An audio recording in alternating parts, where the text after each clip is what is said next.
holding my breath and I'm ready to go. I'm falling right in and I'm ready to go. I found what I want and I know that we're on top, so I'll tap in and I'm ready to work. Broadcasting from Central Kentucky, the headquarters of the Dr. My Budget podcast, where we discuss how to grow your personal wealth without having a major impact on your current lifestyle. Here is your host, Dr. Dan, the Finance Man. Welcome, everyone. Today is Monday, April 24, 2023. I'm your host, Dr. Dan, the Finance Man. And in today's episode, we'll be discussing the entire home appraisal process so that way you can make the best informed decision when buying or refinancing your home. Today's episode is sponsored by Nexa Mortgage and MLS ID 229-6654. If you're thinking about buying or selling a home in the near future, we have a team of professionals across the country ready to assist you. To learn more about that, you can reach out to me at drdan@drmybudget.com. You can reach us by call or text on the Make Kentucky Home Group at eXp Realty phone line at 859-429-0552, and we'll answer your questions and comments. So let's dive in. What exactly is a home appraisal, and why do we even need it? So you need to understand, first and foremost, to define a home appraisal is very easy. It is someone's opinion. That's it. But here's the thing. It's not your opinion. It's not my opinion. It's not the buyers or the sellers or the real estate agent. The home appraiser works for the bank or the mortgage company or wherever it is that you're securing funds. And it is their job to go out and give their opinion on what they feel the home's worth. Now, if they're having a bad day, that could mean that, you could get screwed on your home appraisal. So we're going to talk about some things to do to kind of combat that. And again, remember, the key things are they're hired by the bank and it's just their opinion. It doesn't mean that their opinion's right or wrong. So what we're seeing, a lot of times they get it right, but there's also cases where if there's certain market conditions and they're from outside the area, they could be like completely way off on the home appraiser. So I know a lot of you are like, well, Dr. Dan, what qualifies you to even talk about this stuff? So I've been a real estate agent for the past 10 years. I got started in 2013. I've also been a mortgage loan officer for the past year. Well, a little bit over a year now. So, I'm also an investor and I have grown my personal wealth and recently became like debt free back in January. So I'm trying to help share knowledge and help you all grow and, make the moves now that I should have probably done back in, 20 years ago. So I know that's getting a little bit off course, so let's get back on. So basically, a home appraisal is someone's opinion. It's what ever they feel the home's worth. So how do they get that information? Well, a lot of times they go and they look on Zillow. And, I know there's a lot of people that want to down Zillow, especially in my industry, that, Zillow is this evil corporation. No, Zillow does a really good job of disseminating information. It used to be they got it wrong a lot of times, and they had this whole Zestimate and stuff. However, recently that Zestimate, for lack of a better term, is a lot more spot on. So they're looking there. They're also looking at recent sales within the past 30 days, and they will go back as far as 6 months or longer to get the information they need. Here's the thing. Do market conditions change? Yes. So what home prices were 6 months ago could benefit the seller, but totally screw you as a buyer, and vice versa. Prices go up, prices go down. So, it's, again, how do we get past that? And we'll talk about that a little bit more in today's episode. So who performs the home appraiser? Well, it depends entirely on what kind of loan that you're getting. If you're paying cash, then should you get an appraiser? Yes, you should. And I know that's going to sound stupid. Like, why does it matter, Dr. Dan? I'm paying cash. Well, Would you like to know if you're overpaying for the house? Would you like to know if you can get a better deal? Would you like to know if you're underpaying for the house? It works the same way. Like if you have more equity in your home, would you like to know that? Well, that's the purpose of getting a home appraisal. And so if you are getting a VA loan, which VA works with the veterans, or a FHA loan, which works with first-time home buyers, then the appraisal process is going to be a lot more strict because they want to make sure like the home's safe, it's inhabitable, you can actually move your stuff in and live in it today. So if you go in and the floor's all torn up or the room's completely gutted, then it's not going to pass. Well, I'm not going to say not because there's always exceptions to every rule, but the probability of it passing a VA or an FHA appraisal is very low. I'm not saying that it can't, because I know somewhere in the comments somebody's going to say, oh, well, Dr. Dan, I was buying a home and one of the rooms was completely gutted and it still passed. Okay, well, great. You're one of the exceptions to the rules. And again, it depends on the circumstances. So in most cases, an FHA or a VA appraisal, the appraisal process is going to be a little more strict than if you were getting like a conventional loan. Why? Because in conventional loans, you're putting down more money. When you're doing an FHA or a VA, you're putting down little to no money. And so that's why they look at things a little bit different. It's basically to protect the bank's interest, to make sure that you're not totally overpaying for this house. If that makes sense, appreciate a like, hit a drop a comment below, or, also a subscribe would be nice as well. So understanding the appraisal process. How long does the appraisal process take? And again, it depends on what market you're in. So if it's a very strong seller's market where there's lots of houses moving in that area, then the appraisal process is going to take a little bit longer than if you have a bunch of inventory that's sitting on the market and moving in very slowly. Here in Central Kentucky, like we have less than 2 months of inventory. And many areas within Central Kentucky, there's less than a half a month of inventory. It might be the same way wherever it is that you're listening to this from. In those cases, that appraisal process is going to take a little bit longer, but usually the rule of thumb is to allow for 2 weeks. And if it gets done quicker than that, great, you're ahead of the curve.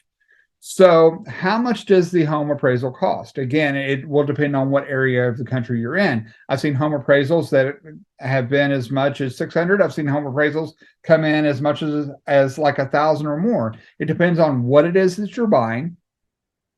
So if you're buying like a single family residence, usually 2,000 square feet or below, then you're closer, at least here in Central Kentucky, you're closer to that, like we'll call it, 500 to 600 range, maybe as high as 7. And, if you get into homes that are larger, then obviously that appraisal process is going to cost a little bit more. And, if you're like out on the West Coast where prices are just insane, I know you'd love to play, not play, but pay like $500 to $600 because I know you're probably paying considerably more because of inflation and things like that. So the steps involved to getting to a home appraisal is there's some cost involved. And you that are looking to buy a home need to be aware of these. So the first cost that you're going to have is when you finally find a home, you negotiate out the contract and you have an accepted offer to purchase contract, you're going to have to do what they call a home inspection. Now, are you required to do a home inspection? Absolutely not.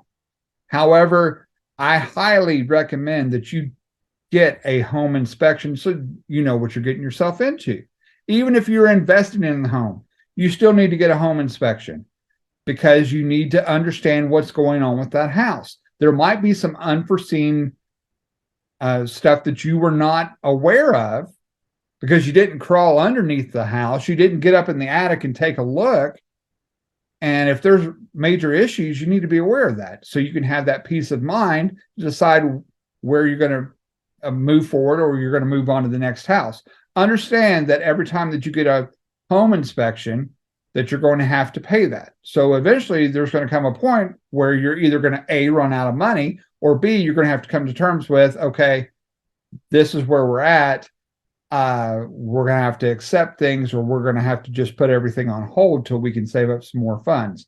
So typically a home inspection is going to run you anywhere from $500 to $600 or higher. Again, it depends on how large the home is, how old the home is. There's some factors involved there. So we've got your contract. Now we got the home inspection. And this is where about 99% of the deals fall apart, is during the home inspection. So if you make it past the home inspection, there's a good chance that this home is for you and you're going to move forward and actually get your keys at the end of the process. The next hurdle that you have to overcome is the home appraisal. So on the home appraisal, again, we talked about the cost earlier. So again, looking at $500 to $600, maybe more depending on your circumstances. So a good rule of thumb is if you can have about $1,500 saved up, that is just going to be throwaway money on your home inspections and your appraisals. Those are costs that you have to have before you can even get the keys to your home. And it's got to appraise. So what happens if the home doesn't appraise? Well, there's some options. You can A, elect to walk away from the home. B, you can try to renegotiate out the terms. Or C, the homeowner will come down on the price. Now, in today's market, knowing that there's less than 2 months of inventory, the homeowner's not going to budge. The price is the price. Now, will they come down a little bit? Maybe. I don't know. I'm not the homeowner. That's up to having your agents negotiate on your behalf. And what I found is the best rule of practice is keep the lines of communication open, have everyone understand, like, this is where we're at. And usually cooler heads will prevail in those situations. So hopefully that makes a little bit more sense on the actual home buying process. So that's where the home appraisal comes into play. So why is it important to get a home appraisal? Again, as stated earlier, it's simply because you need to know what you're getting yourself into. If there's problems on that home, you need to be aware of it. If there are liens, like let's say the homeowner hired a bunch of contractors to come in and then stiffed them on the bill. Well, if you buy that home and those liens haven't cleared yet, guess who's on hook for the bill? That would be you. So there's things like title insurance and all this other fees to help protect you. Do I think you need title insurance? Again, I can't make that judgment call for you. I can just give you the information and then you decide whether you need it or not. Now, I'm not saying that, that those things aren't found. And a lot of times they are found if like there's a lien against the house. But sometimes things slip through the cracks. People make mistakes. It happens every single day. No one's perfect. And that includes those in the medical industry. They make mistakes just as much. So, knowing that information is going to determine how we move forward in that whole scenario of things. And, we talked a lot about last week. And if you haven't had a chance to watch last week's episode, I highly recommend you go back and do that. We learned that, your mortgage is designed to keep you poor. And I'll show you exactly what I mean. So if you go to the website, usmortgagecalculator.org, and I'm going to share my screen so that way you can see exactly what I'm talking about. So last week we made up a scenario. We took the average home price here in Central Kentucky, which is around $250,000. We just left this and we said the interest rate was like 7.25%. And, is that a little high? Yes, but it's better to err on the side of being high. And then if it's lower, then that's great. But it put us at your monthly principal and interest payment, and not for $25,000, $250,000. There we go. That looks a lot better. So it came up to 1705 and some change. But as you can see, your principal and interest payment, what we talked about, how to figure up that, that rate to find out how much is going towards interest, is you take whatever your loan amount is, you multiply that by your rate, and then you deduct your monthly principal and interest payment from that. The money that's left over is what's going to pay off your loan. So let's dive down, because this actually is broken out for you if you scroll down the page. So all this orange right here is what's going towards your interest. This, taxes, your escrow account is going here. And then your remaining balance, as you can see, will go down over a period of time, because we talked about last week to amortize or to die a slow death. Well, you can see right from the start, like this bar is a little bit low because we're in the middle of the year, as opposed to here where we're starting that. And this is the bank's goal. You see all this orange right here? This is money that you're paying to the bank. And over time, you start paying more to pay down your loan. So the bank's goal is to keep you right in this first little section. And why do they do that? Because that's where they make the most money off of you. That's why a mortgage is designed to keep you poor. A mortgage is designed to keep you poor, because the banks and the corporations, they want to keep you paying them the most amount of money, and then having the least amount of money going towards your loan. That's why they entice you with things like, oh, let's refi because you get a better rate. Or, we're tired of this area, we want to move. And so you move every 7 to 10 years and you refinance every 4 to 5 years.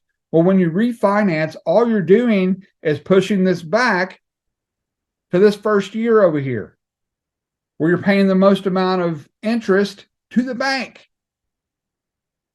And that's why when you look at your bank account, you can't get ahead, because you're giving all your money away. Well, we learned last week that if you increase the payments just by $30, you can knock 3 years off the end of this. So it says up here, we're going from April of 2023 to March of 2053. Well, now we have it paid off by March of 2050. That sounds a whole lot better. And we have different ways and different things to analyze your current goals, and we can actually shorten that length to where you could pay off your home in the first 5 to 7 years. Now, if you have things like student loans, extra car payments, stuff like that, that might push that number up. But we're going to do our best to have you paying as little interest to the bank as possible. And we show you how to do that. And if you're interested in learning more, again, you can drop us a comment below. You can like this. You can subscribe. You can also shoot me an email at drdan@drmybudget.com. So I wanted to show you this because this is where the bank wants to keep you. This is why you're poor. The bank is designed to keep you poor. And it's kind of ironic because that's where you go when you store all your money. And you store your money there, and then they borrow against that money, and they get a 4 to 5% of return while paying you very little for having the convenience of having your money there. Well, Dr. Dan, what's the alternative? Well, there's many different things that you can do. I would consult with your professionals to find out what's the best form of investing my money. One of the best investments you can do is real estate. And I know it sounds so cliche, like, well, I don't want to own real estate because I don't want to be a landlord. So again, I don't know your financial situation. And, what I can tell you is there have been more millionaires made from investing in real estate than there have from any other investment that you can get your hands on. And that includes crypto, uh, stocks, bonds, gold, silver, you name it, whatever else you can think of to put your hard-earned dollar into. Real estate has been proven over the years to have the best return of investment. And think about it, they're not making more land. So, the price of real estate just continues to climb. And in fact, it's appreciated on average about 40% over the past 3 years. And, now prices are starting to come back down. So there's an adjustment period. And you hear all this doom and gloom in the media about, well, home prices are down. Well, I still made such a large return on my investment, even if they went down 6% and they went up 40%. So you're telling me that I lost 6% of my 40% investment. So, or appreciation. So now I'm down to 34%. I'm still not hurting. I mean, is it as much as I could have got if I had sold my home like last year? Well, no, I took a little hit, but I played it safe and I'm still 34% ahead. And so what you need to understand is all this stuff that you're hearing in the media, all these distractions that are going on, it's to keep you focused on other things and keep us arguing amongst ourselves rather than focusing on the things that are important. And the only thing that is going to get you out of your situation is tuning out all the noise, focusing on what is going to help you build wealth. So if you're a home seller and you're sitting there like, okay, well, you talked about what the home appraisal is and why it's necessary. Well, what's some things that I can do as a homeowner to make sure that my home looks its best when the appraisal comes? Well, it's real simple. If your house is dirty or cluttered, the appraiser's going to see that. Again, it's their opinion. And so they might see that and actually ding you on your lifestyle.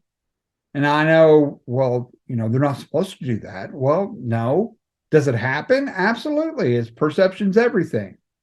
So making sure that, the house presents itself, making sure that if there is blinds and one of the blinds is broken, well, replace the blinds.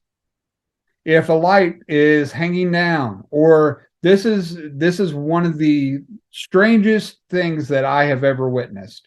You walk in a house and you flip the light switch on, and the light switch doesn't come on, but we know there's a light there because we can see it. Well, then, the appraiser is like, okay, well, is there an electrical problem?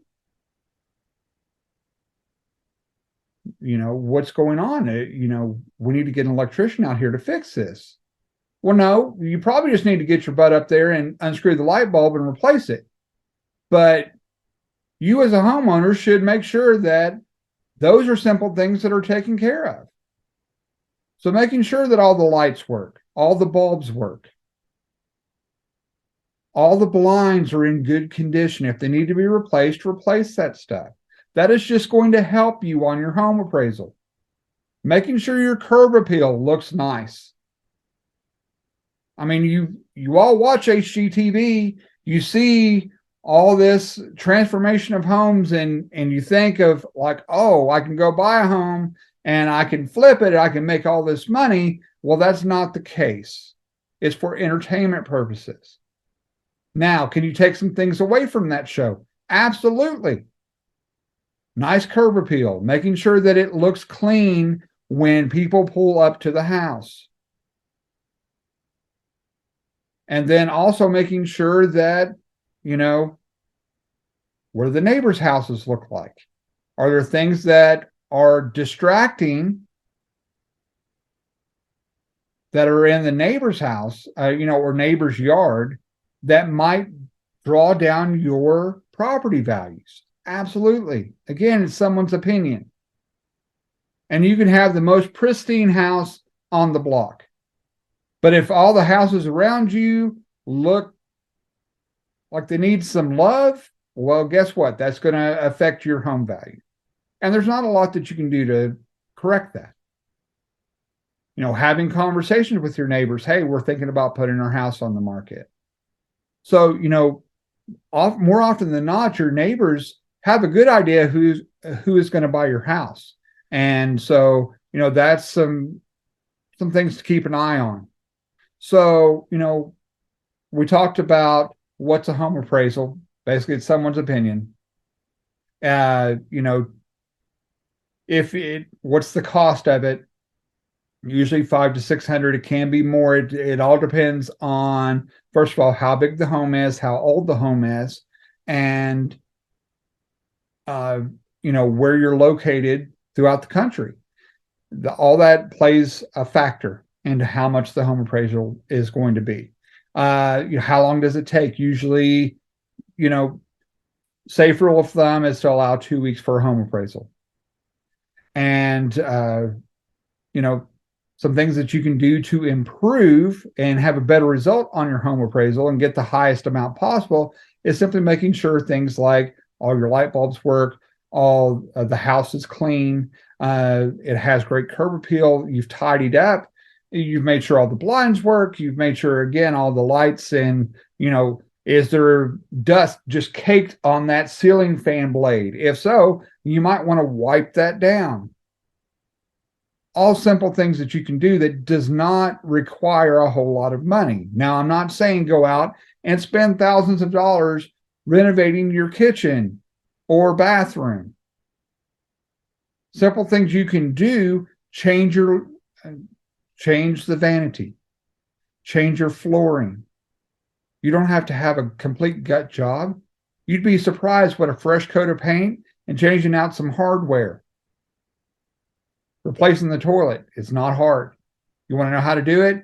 I'm sure there's plenty of YouTube gurus that would be happy to teach you how to do it. Or you can go hire a professional and they'll come in and they'll take care of it for you if you don't have the time or you don't want to mess with it. Again, all things that you can do that are inexpensive, that can have a big impact on your value. And if you found that information helpful, I would appreciate a subscribe today, a like, comment below. And, we mentioned last week that we'd give some more tips on, how to increase your budget and savings so you could throw more towards the principal of your home or credit cards, whatever it is. So when was the last time that you shopped for your cable or your satellite bill? When's the last time you looked at that information? Have you thought about maybe just switching over to streaming? Now, I know a lot of you have a bunch of services, streaming services that you may or may not use, or you're paying a lot to companies like Spectrum and DirecTV and Dish, and you insert your favorite subscriber, whatever it is. How much are you paying? I'd be curious to know how much you're paying in your area. So if you don't mind, drop in the comments below how much you're paying on your cable bill. You'd be surprised that YouTube has this thing called YouTube TV, where you get all of the services that you can think of, and they give you 6 accounts to share within your household. So everyone can have their own form of streaming, kind of similar to what Netflix does with the whole streaming experience. So everything's built to your preferences. So everyone in the household can have that. So that's, that is my tip to decrease your spending. Right now YouTube TV is running a special, I think, for like 60, like $60 or something like that, maybe 70 bucks. You can get like all of this streaming service. Now, if you can get that cheaper, by all means, share that information down in the comments below. That way people that stop by can know about different options and, how to free up some more of their budget so they can direct that to building their wealth. And on next week's episode, you don't want to miss this. This is going to be huge. We're going to have a graduation special of things that you can do to help prepare your kids for success as they take that journey into college. So again, if you need to reach me, reach out, Dr. Dan at drmybudget.com. Everybody be safe. Have a great weekend, and we will catch you next time around. Holding my breath and I'm ready to go. I'm falling right in and I'm ready to go. I found